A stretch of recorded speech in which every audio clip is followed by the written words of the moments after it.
President Josep Borrell. This press conference will be held in English. There is Swedish and French interpretations available. When you ask a question, please state your name and media outlet. Minister Billström, the floor is yours. Thank you very much. Today we hosted 58 ministers and representatives from the Indo-Pacific and the EU. We also welcomed partners for cooperation in the Indo-Pacific, the US, the UK and Canada. I'm grateful to those who made very long journeys to join us, in particular Fiji and Vanuatu in the Pacific. I'm also grateful that the chairs of the G7, the G20, ASEAN and the African Union, namely the foreign ministers of Japan, India, Indonesia and Comoros, chose to come. I also thank France for hosting the first EU Indo-Pacific Ministerial Forum. Today's forum has demonstrated that there is very strong momentum in the EU Indo-Pacific partnerships. Our discussions have revealed that together we are strong enough to make a real difference on free trade, climate change and climate action and broad security. Our deliberations also showed firm support for the rules-based international order. We talked about the serious consequences of Russia's aggression against Ukraine. I note the strong attachment among partners to the UN Charter and, for example, the law of the sea. We also discussed cooperation on cybersecurity, economic security and maritime security, as well as human security, such as pandemic and natural disasters. I believe it was clear that there is a huge potential in economic cooperation. The EU has the most ambitious free trade agenda of any major economy, and we are moving forward with several partners in the Indo-Pacific. I also want to highlight the potential for cooperation on the green transition and digitalisation, not at least the EU's digital partnerships. On climate action, I think that we were all struck by the testimonials of the small island states who are already today fighting for their existence against rising seas. The EU is firmly committed to the Paris Agreement and working together on mitigation and adaptation. I'm very happy that the implementation of the EU strategy for cooperation in the Indo-Pacific is moving forward rapidly, and that the political dialogue today at this forum has contributed to laying the foundation for further progress. I also would like to mention that I have taken the opportunity today to hand over Sweden's application to join a treaty on amity and cooperation to Retno Marsudi, the foreign minister of Indonesia and chair of ASEAN. This is a concrete measure to further enhance ASEAN's centrality in the Indo-Pacific. For Sweden, we also look beyond our presidency. Our commitment remains. We have much to contribute on innovation, green transition and broad security, but to name a few. I look forward to advancing the EU Indo-Pacific agenda in years to come.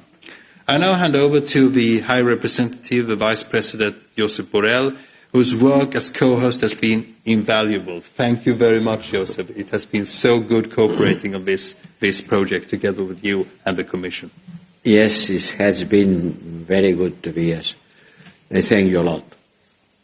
You have heard me quite a lot of times during those days. You heard my intervention in the opening and the closing sessions of the forum.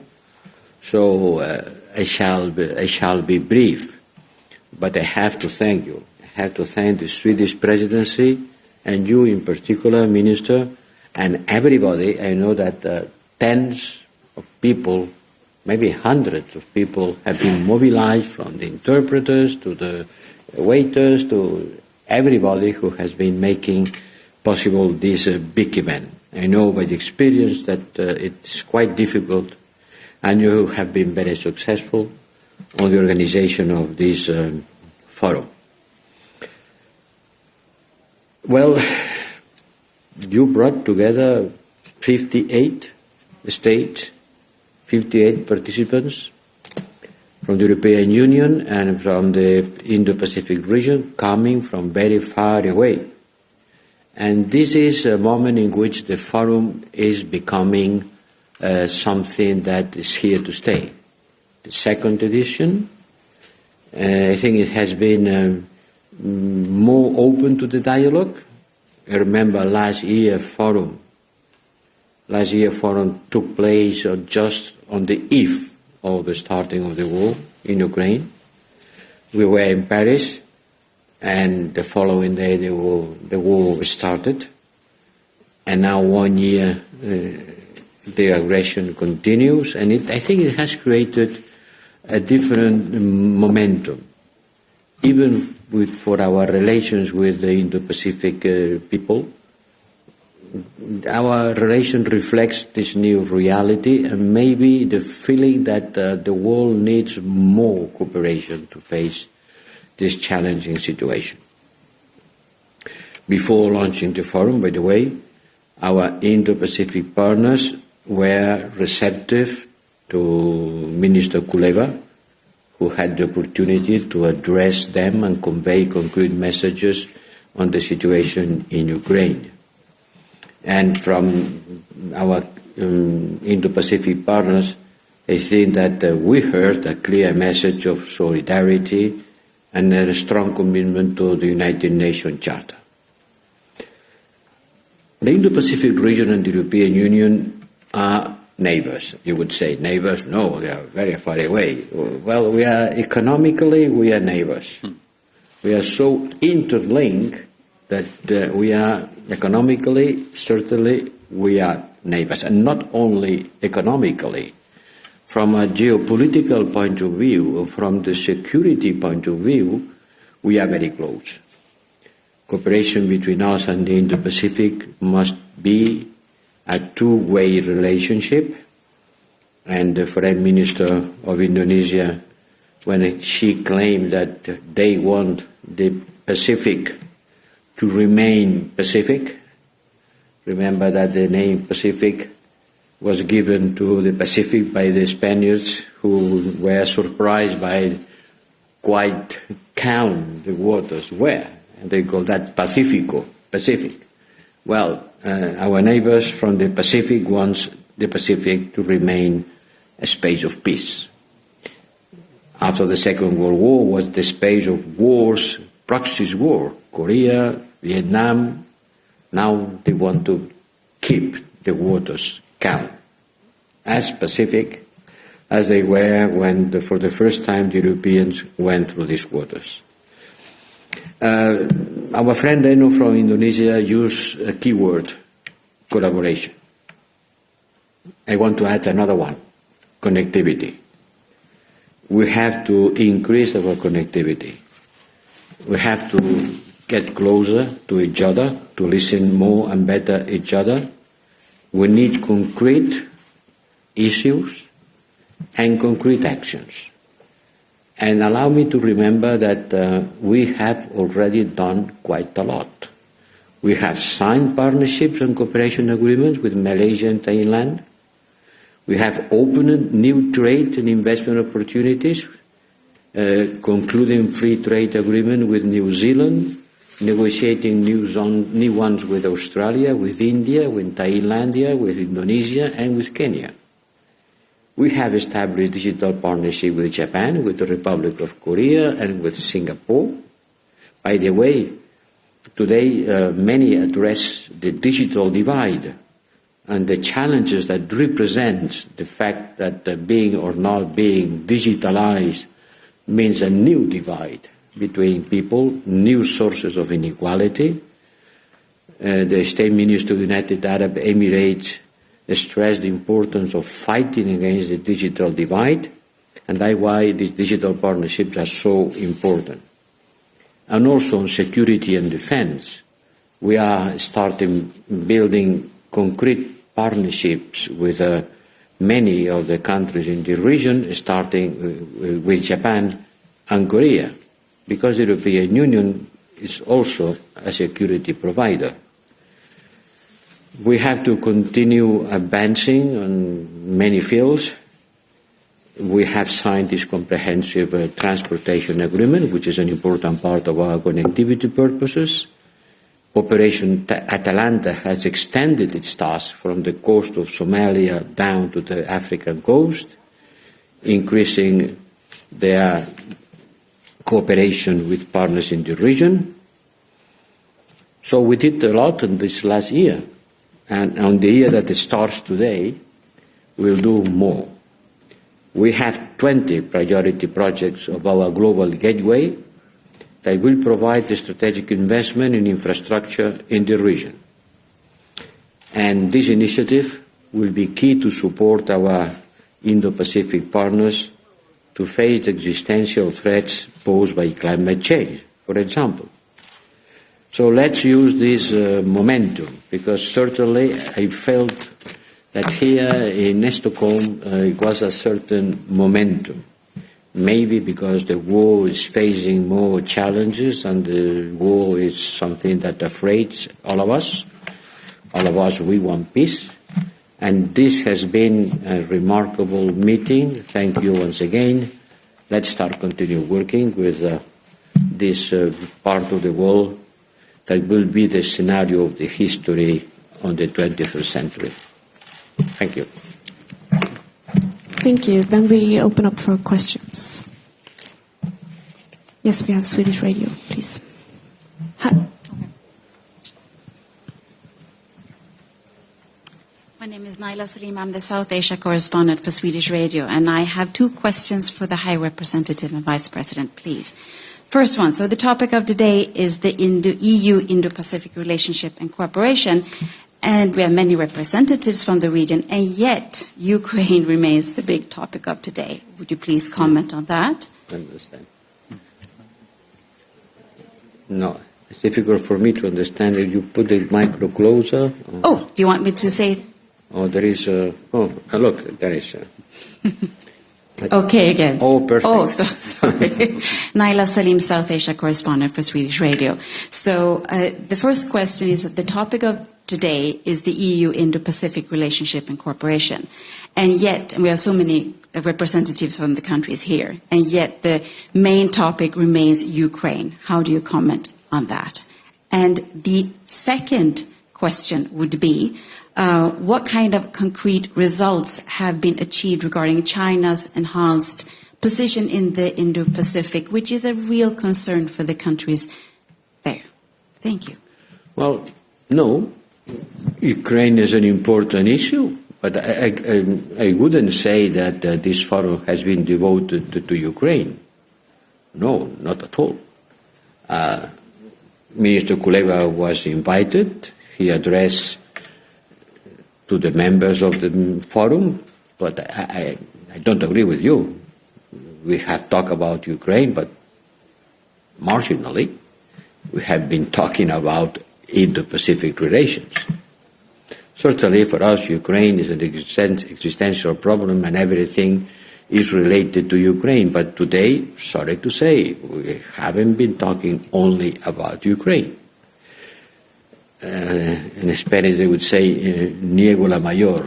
Je refuse la prémise. Je refuse l'a priori. Et la deuxième question, c'était quoi, la deuxième question? China, sì. Well, we haven't talked about China a lot, neither. Ukraine and China certainly were the subjects of our gimmick yesterday. Maybe you make reference to our meeting yesterday, because yesterday, yes, we talked about China and Ukraine. But today, no. Certainly, you talk about the Indo-Pacific, China is there.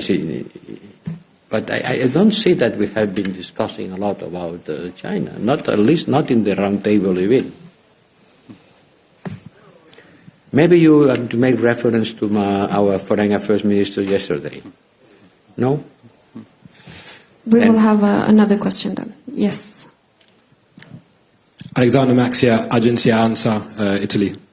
Yesterday, when talking about the EU-China relations, you emphasized differences in values, with a focus on, quote, individual and collective human rights. When making economic and political ties with countries in the Indo-Pacific, will human rights be an important aspect to emphasize even there? And if so, how is the European Union planning to do so? And also Sweden. Thank you. Yes, certainly. Human rights is an issue at any moment for the European Union. It's part of our ADN. And in every time that we have a relationship with a third country, we discuss about human rights. I mentioned clearly that one of the problems of the region is the fact that there are authoritarian regimes, some of them were not here in particular, that pose a problem for the security. You understand very well to whom I am referring. And yes, human rights is a big issue in the region, and we discuss about it, and it's part of our relationship. Yeah, I can only add to what the High Representative said. I mean, countries like Myanmar, like Afghanistan, where you could also put women's rights into a context. Where I think you could find a lot of examples where the EU is very much engaged on the question of enhancing human rights and have a political dialogue with countries who are also concerned about these matters within the Indo-Pacific family. We have a question here for the man in the middle.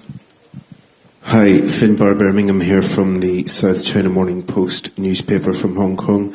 The representative from the Pacific Islands who moderated the session on security described it as sobering. When we had the opportunity to ask some questions to ministers on their arrival, we did pick up on some real big differences in how they viewed situations pertaining to Ukraine. For example, you mentioned that there was alignment on the UN Charter, but some of the ministers were saying that the fighting should stop immediately, rather than the broad European view that Zelensky's peace plan is the only solution for this. I just want to get the take from the High Representative about perhaps the differences of opinion on thorny geopolitical issues between your Indo-Pacific partners, and whether you've had any success in maybe convincing them of what the European Union's point of view is when it comes to creating peace in Ukraine. Thank you. Look, the issue, the purpose was not to convince them. We are not in a crusade. The issue was for them to have the opportunity to listen to the representative of our country who is traveling around the world. He was coming from Latin America, attending another meeting in order to get information firsthand of the causes and consequences of the war. But we particularly, we don't want to convince anyone. We would just want to share analysis of the causes and consequences of the war. And I know perfectly, I knew before coming here, that several members of the Indo-Pacific region are in a position which is not the European position with respect to the war.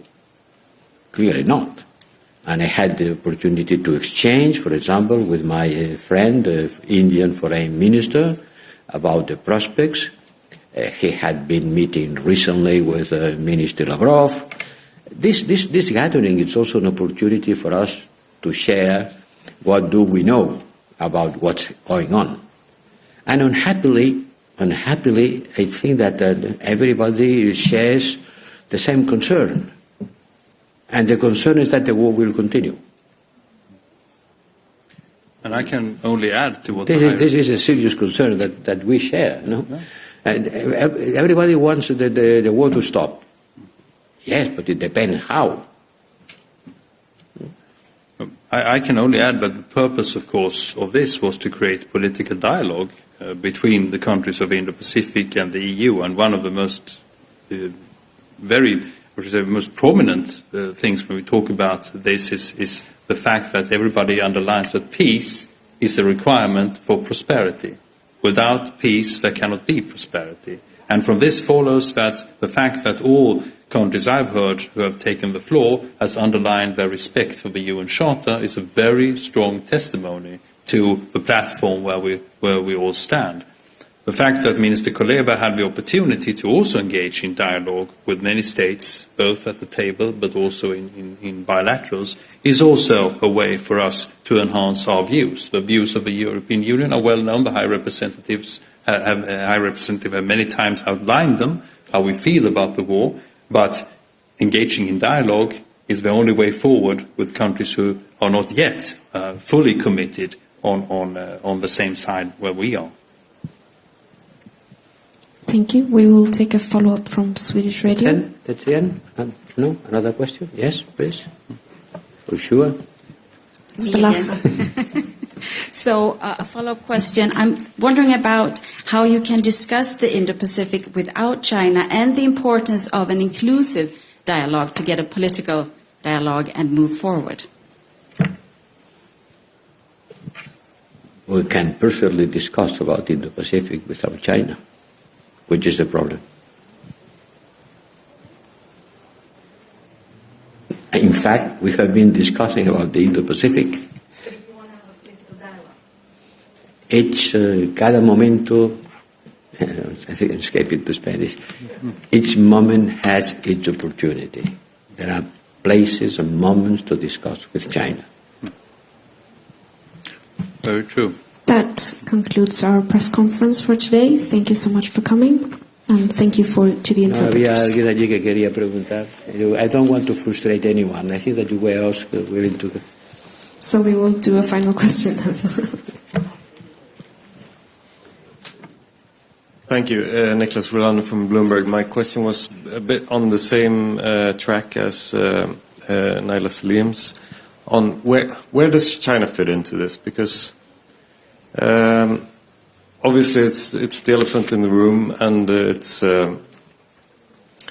is an important issue for all of these countries.